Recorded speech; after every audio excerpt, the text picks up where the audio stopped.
Hey everybody, welcome back to The Shed. I'm Troy Shaw, and this is our lucky 13th episode of In the Shed.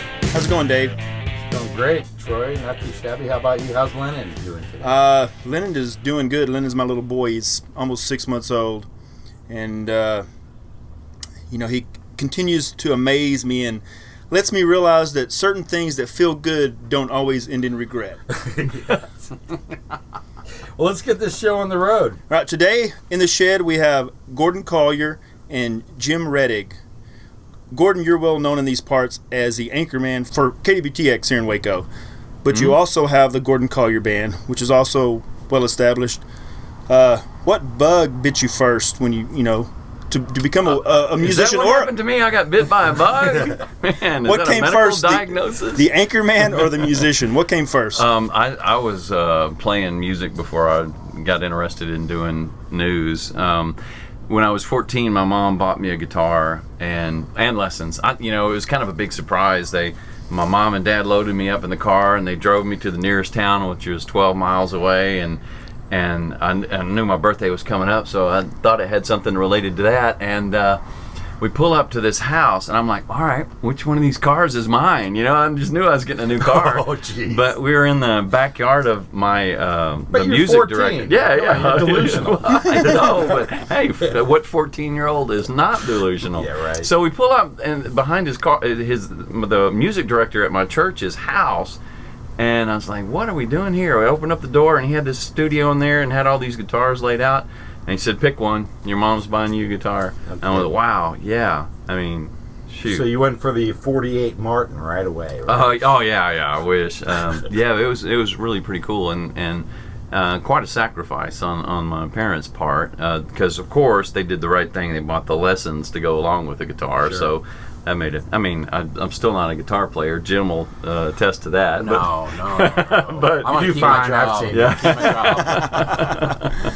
But that's where it all started. And I had my first band a year later, and I played I had a band all through high school, of course, and in college I did a couple of talent shows, but really kind of put it on the back burner, and then got interested in news and decided I was going to set the world of journalism on fire with my reporting skills. If you haven't noticed, that really hadn't happened yet.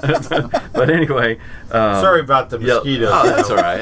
It adds to the ambiance. Yeah. I haven't had a blood transfusion in a while, so you might get more than you bargained for. Right. So I don't think there's West Nile in Waco yet, so maybe I wouldn't doubt it. Well, you So there's neglected everything the off, else. so it's your own fault. You're on your I own. went without the off. So anyway, that's kind of the way I got my first job in the TV business and kind of put the music aside for a while, and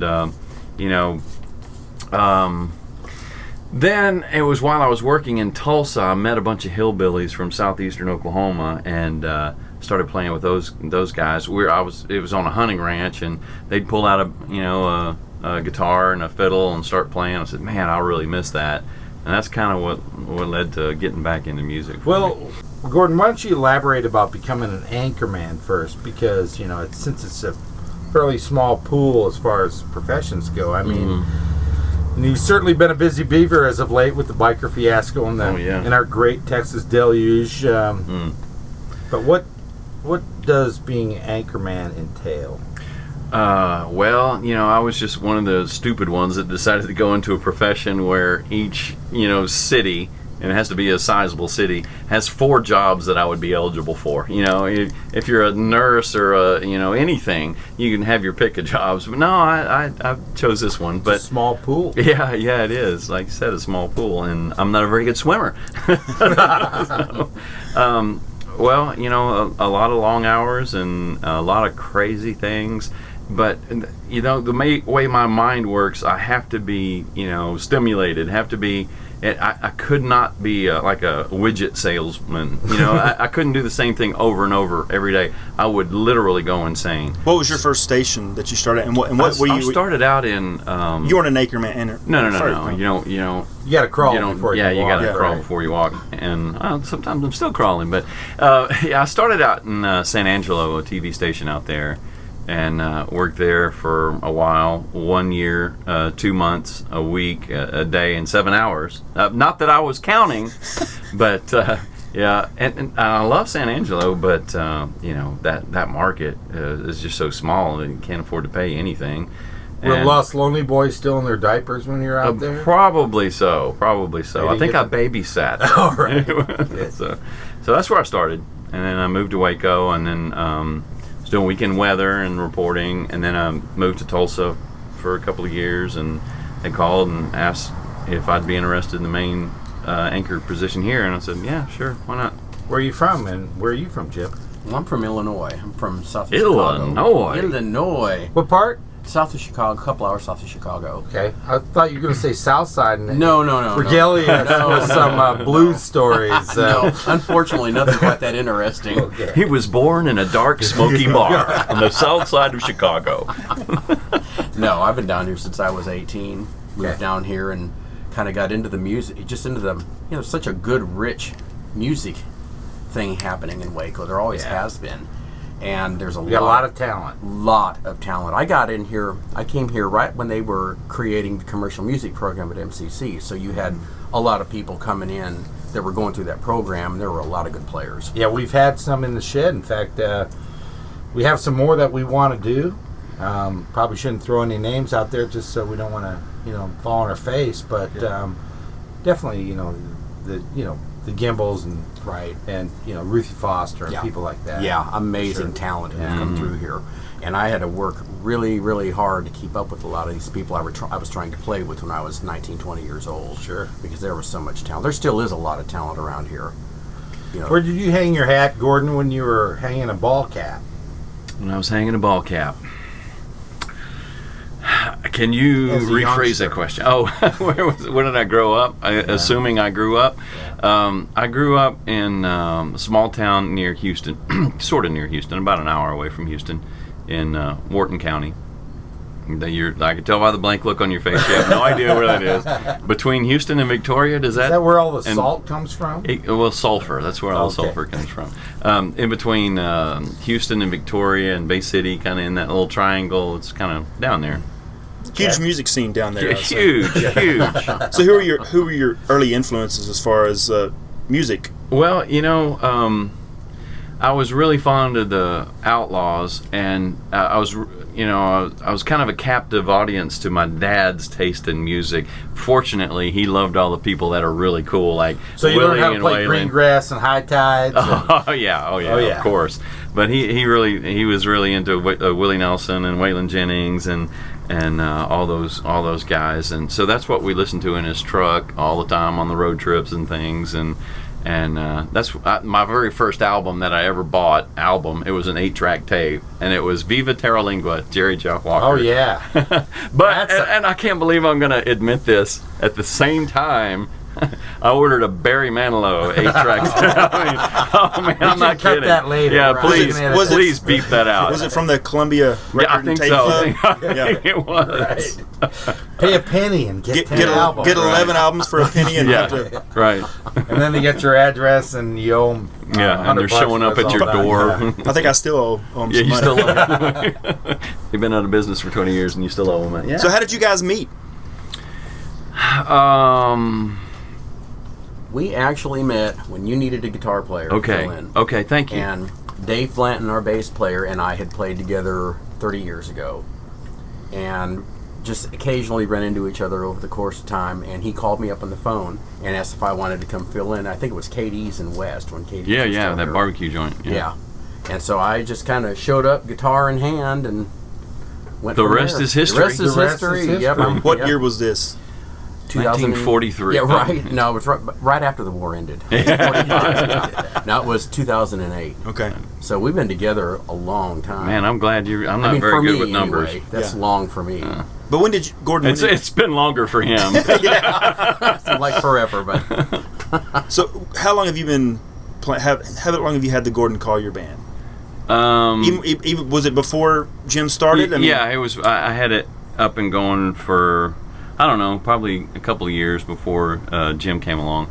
I've been playing with several different bands, and I guess I started playing kind of semi-professionally in about 98 or 99 or something like that, and I just kind of bounced around from band to band and just kind of as a guitar player or vocalist? No, as a vocalist and rhythm guitarist, and so I kind of got tired of the whole, following someone else's schedule and not being able to call the shots, and several people said, well, why don't you just start your own band? So it kind of evolved into that.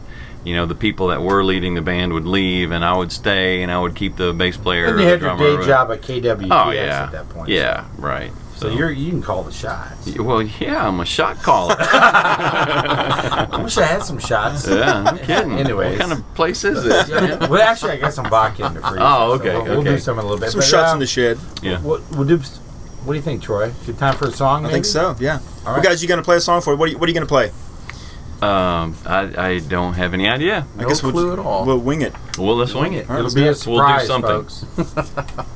We're going to do a song, this, like I was telling Jim, this is almost not fair. We haven't done this song in a long time, and I guess we just forget to do it. It's called Broken Down, and it was inspired loosely by the death of a friend who took his own life, but it's not quite that dark, but that's kind of what got the ball rolling. So, hey, yeah. Oh, take it away. Cheer us up. One of those feel-good songs. All right. All right. You ready? Are you?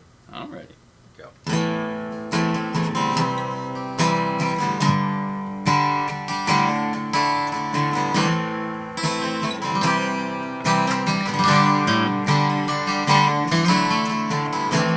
Road I'm traveling on is paved with broken dreams. I can't outrun the pain, it follows me, it seems. It's raining, I'm broken down, the cold wind starts to blow. Headlights fading fast, I got nowhere to go.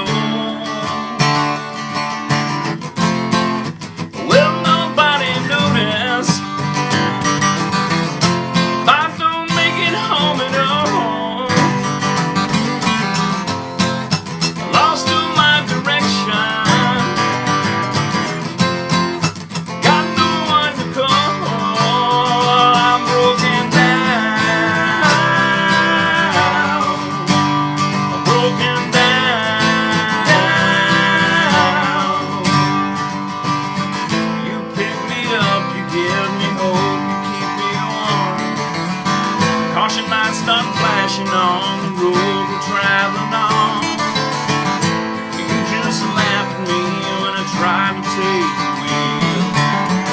You just keep driving on, you don't care how I feel. Will nobody notice if I don't make it home at all? I lost all my direction, got no one to call. I'm broken down, I'm broken down, broken down, broken down.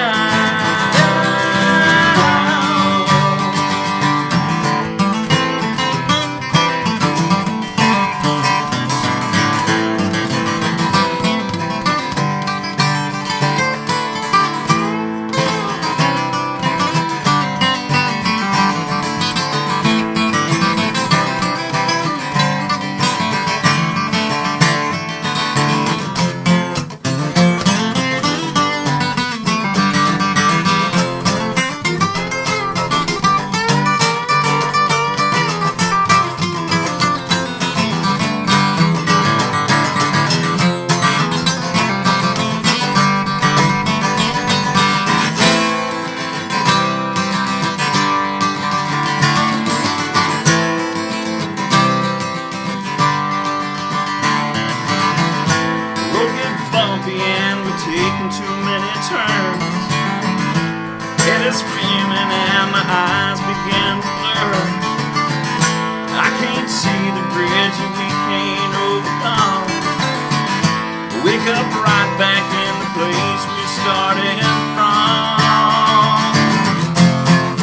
Well, nobody noticed if I can't make it home at all.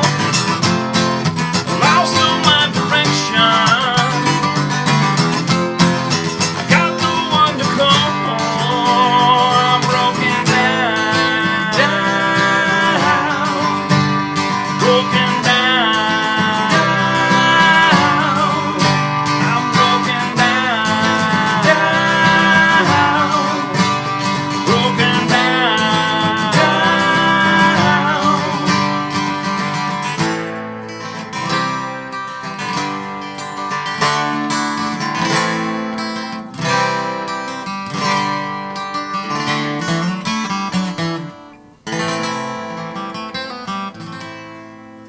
Hey, look at there. We ended on the same note this time. Good job, very guys. Doesn't happen. So, hey, Gordon, talk about your writing process when you write songs. Well, I've always written from, the heart, and I always considered, forcing yourself to write was just a waste of time. And, I don't believe in that. I think you ought to be moved by something, or else the stuff you write is going to be, just nothing. It's going to lack depth. And I don't have a lot of tolerance for lyrics that don't have a lot of depth. I'm not saying I'm a wordsmith or anything by that, but pain motivates me a lot. I'm like anybody else, so a lot of my songs are motivated and by pain. It's a strong motivator. And people are always saying, well, why don't you write some happy songs? Well, my last album, I wasn't really happy at the time. So, there's definitely a dark side to a lot of those songs on that record. So I don't try to force it. I'm not one of these people that sit down and, okay, I'm going to write a song today. Or somebody will call up and say, hey, let's write a song.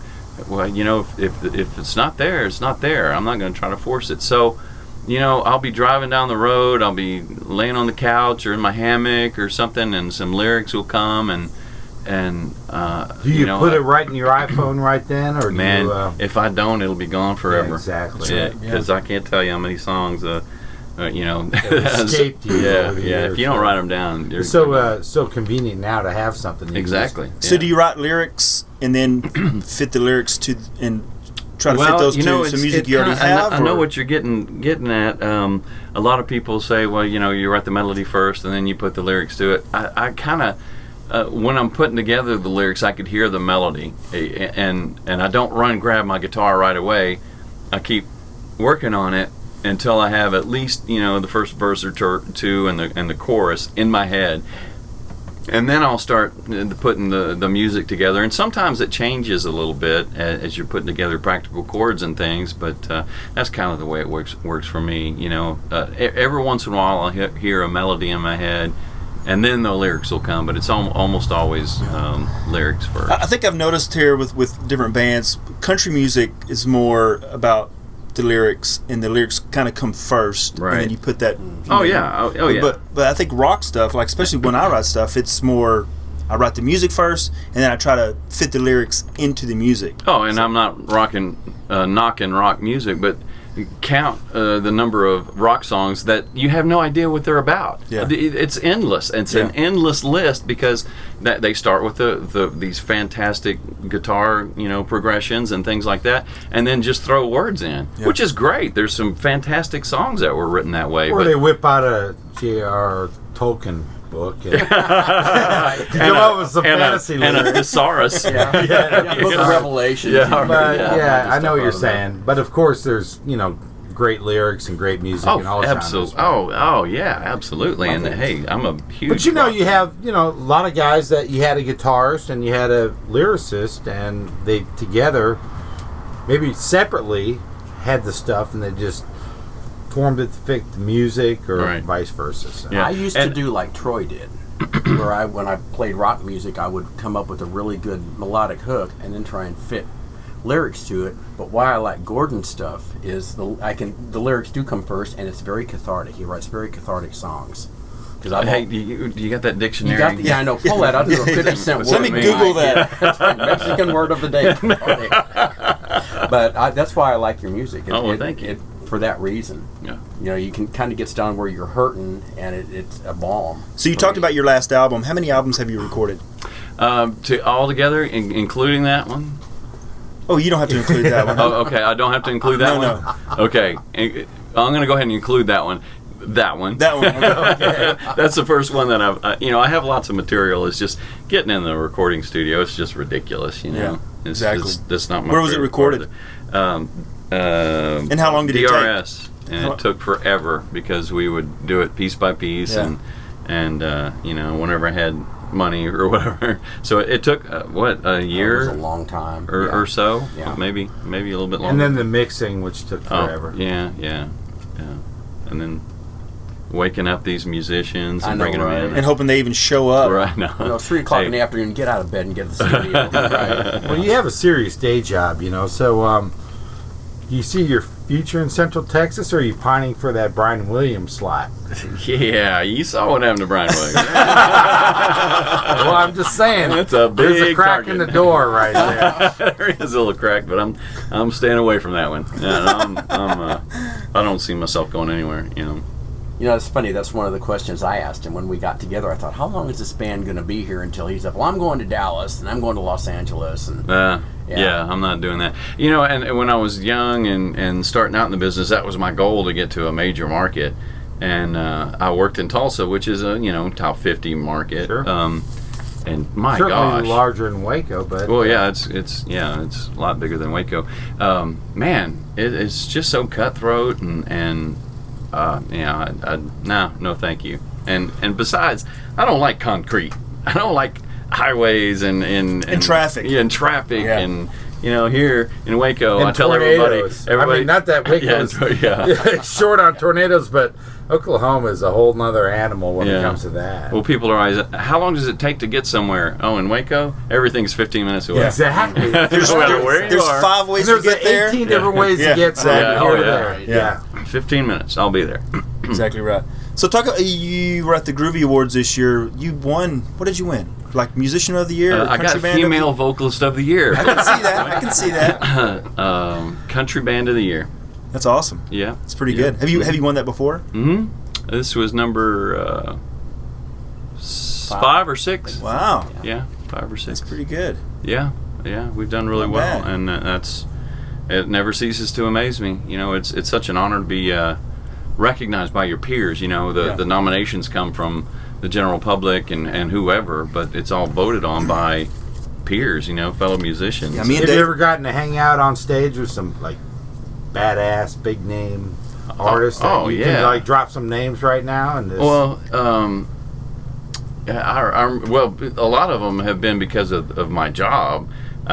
B.B. King, who recently passed away, I got to do a story or sit in on a story with B.B. King when I was interning in Austin, which was really cool. And I've met almost all of my heroes. Willie Nelson, met him numerous times, sat on his bus with him, and Really? oh yeah. I was wondering what that you have smell to was. change your shirt after you came out of there. Well, before I'll go you ahead and went tell out? this story because I'm sure he wouldn't mind me telling this story. I'm sure He's pretty much out in the open. Yeah, right now. we went on his bus and I was friends with Jack Harwell, who was a sheriff at the time. God rest his soul. And I was waiting on an interview, and Jack comes out of the bus and he says, "Gordon, what are you waiting on an interview?" I said, "Yeah." He goes, "Hang on, let me tell him." So a few minutes later, he goes, "Come on on, Honeysuckle Rose." We go in there and sit down at the table. There's a package of rolling papers right there on the table. And a few minutes later, here comes Willie Nelson walking out of the back, and he pushes through the curtain, and a cloud of smoke follows him, and it's pretty clear what's going on in the back of the bus. And he sits. Fire. Yeah, there was definitely a fire in the back of the bus. And so we're getting ready to do the interview, and I said, "Well, Willie, do you mind if I move these rolling papers and all this stuff out of the way?" He goes, "I don't care what you do. It's your story." So yeah, he gave me a nice long interview, and we sat and chatted. And What was the story about? Just him, just being and playing in Waco, and we talked about life on the road and whatever. His arrest in Hewitt. Well, my aspiration is to have the bus parked in my front yard and get Willie over here. Well, I heard the original one's for sale, so you can get the bus. You won't get Willie. Well, you can have the original Honeysuckle Road. Don't be so sure. We're blowing up, baby. Are you writing some music right now that you're looking forward to, putting on an album, or? I don't know if I'm going to do another album, but I'm constantly writing songs. You obviously stay busy as far as I've seen you around town, and how do you balance that between you're a news guy, you get a 6 and a 10, and obviously you just don't show up like 5 minutes before and go in there and knock it out, but or maybe you also have maybe you do, but obviously you got a set schedule there, and that kind of conflicts with a lot of live music kind of, well, I Monday through Friday I'm reading the news, and on the weekends I'm singing the blues. So no, I mean, there's occasionally we'll do a Friday show. I used to do Thursday shows. I would run out of the studio, take my shirt off in the car, put on a t-shirt, and play for an hour or so, then go back and do the 10 o'clock news, and then after the 10 o'clock news was over, go back and finish up the set. So you keep the Larrabee in a trunk. Yeah, right. If I had a trunk. Yeah, and place at golf clubs. Right. But primarily we play on Saturdays and Sundays, and probably 5 Fridays a year, maybe. Something like that. So Jim, you must have something that keeps you busy around Gordon's schedule. Oh yeah, I mean I work full time, always have. I have an 8 to 5 job. He's an underwear model. That's right. Yep. Oh, yeah. I can see that. You can I know it. I knew that when I first started. I know. I bet that guy I have that models charisma underwear when I walk in a room. Yeah, and when Justin Bieber took his spot with Calvin Klein, we all mourned. Because people don't know this, but Jim is ripped. I mean, he's got a 6-pack. I've got it. He's got a. I just drank one of them stomach right now. He's got a 6-pack in this refrigerator right here. And we're working through it one at a time. And I've got a washed tub stomach. So. There you go. I got more of a keg. Yeah, well, it's been great having you guys. We'd like to do another tune going out, and it can be original or cover. What do you like playing more? Hey, I'm going to play my stuff. All right. Do you do many cover songs? Well, when we do a 4-hour set, you can't help but. I mean, I'm looking over here at Rural Keen's, and there's a couple couple of covers on there too. Yeah. I mean, you do a 4-hour set, you're going to play some, unless you're like Bruce Springsteen. You're going to play some covers. Exactly. Well, and we do dance halls. We do Elk. We're doing Rose Barn coming up, and we have to. We gotta play dance music. You got to play a waltz now and then, huh? You sure do. Or else there'd be a lot of sad Texas people. Playboys or something, right? Yeah, absolutely. Gotcha. Take us out with another original tune. Okay. Gordon Collier and Jim Reddig from the Gordon Collier Band. What are you guys going to play? We're going to play a song called Piney Creek. 1, 2, 3.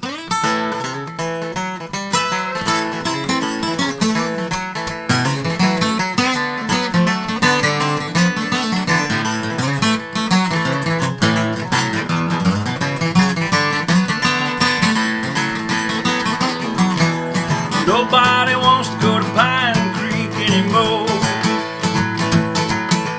Nobody wants to go to Pine Creek like before. They got bars on the windows, chains all on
Wrapped in a jar, old Stinky Pete, he lives in this bar.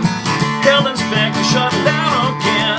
The health inspector ain't been seen since then. Nobody wants to go to Pine Creek anymore.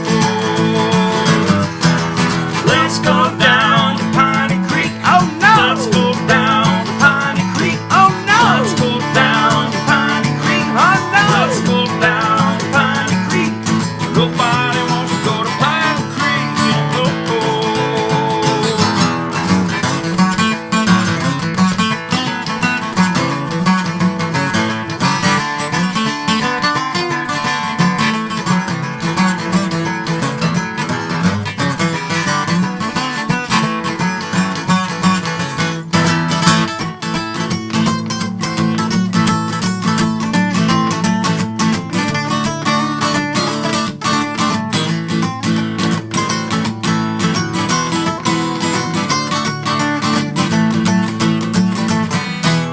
Let's go down to Piney Creek. Oh no! Let's go down to Piney Creek. Oh no! Let's go down to Piney Creek. Oh no! Let's go down to Piney Creek. Nobody wants to go to Pine Creek anymore. They got rats up in the ceiling. Yeah! Hot smoke's got me reeling. My leg just lost all feeling. Tip jar someone stealing. Best advice is a 12-pack to go. Let's go down to Piney Creek. Oh no! Let's go down to Piney Creek. Oh no! Let's go down to Piney Creek. Oh no! Let's go down to Piney Creek. Nobody wants to go to Pine Creek anymore. Nobody wants to go to Pine Creek like before. Show me the door.